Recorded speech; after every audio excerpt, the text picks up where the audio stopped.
Hi, I'm Kristen Lester, a story artist here at Pixar. Today we're going to talk about story structure, the way we organize and tell our stories. But before we begin, have you guys heard the joke about the mushroom that goes to the discotheque?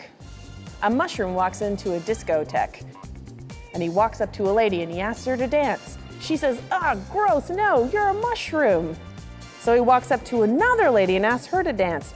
Meh, I'm not interested. Lady after lady after lady. Rejected, rejected, rejected. Nobody wants to dance with him. Finally, the mushroom walks over to the bartender and he's so confused. He says, I don't get it. Why does nobody want to dance with me? I mean, I'm a fun guy. See, this joke has a structure. It's got an opening, a build-up in the middle, and an ending, which is, the punchline. That structure is a big part of what makes it funny. Structure is the answer to the question, what do you want the audience to know, and when? If you get the order wrong, it can be a real problem. Check it out. Hey, can I tell you a joke? All right, so there's this fun guy and... Shoot! I messed up the opening. Okay. Hey, can I tell you a joke? All right, so there's a mushroom who walks into a discotheque, and then there's a bartender there. Darn it. I messed up the middle. Hey, can I tell you a joke? All right, so there's a mushroom who walks into a discotheque and there's a bunch of ladies on the dance floor. He asks them to dance and they say yes. Dang, without conflict, joke over. See, structure is important.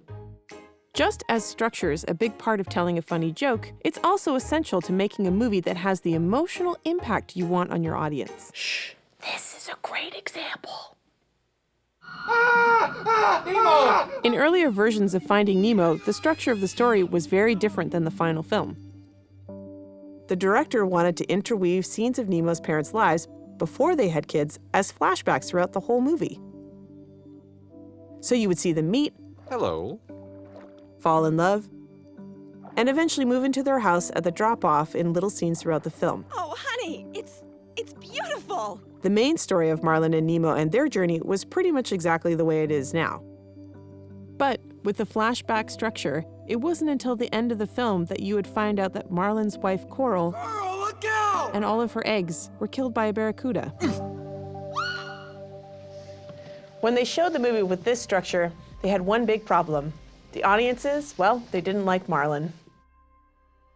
Looking at their story structure, the team realized that in this version of the film, the audience didn't find out why Marlin was acting this way towards his son until the movie was almost over. So they decided to re-edit the movie and remove almost all of the flashbacks, leaving only the scenes where Coral and Marlin's home is attacked by the barracuda, killing Coral and all of her eggs, except for Nemo. They moved these scenes to the beginning of the movie. I promise I will never let anything happen to you. This change in the story structure changed the audience feelings about Marlin a lot. They knew right from the beginning how much Marlin had lost and how brave it was for him to go after Nemo, and they loved him for it. In the case of Finding Nemo, finding the problem was a matter of rearranging the story structure. Of course, all our movies are different, and their story structure challenges are too. In this lesson, we'll look at the many different ways we think about story structure here at Pixar, and you'll get to try out for yourself different approaches to structuring your story. I wonder if I told the mushroom jokes in flashbacks, if it'd be funnier. Probably not.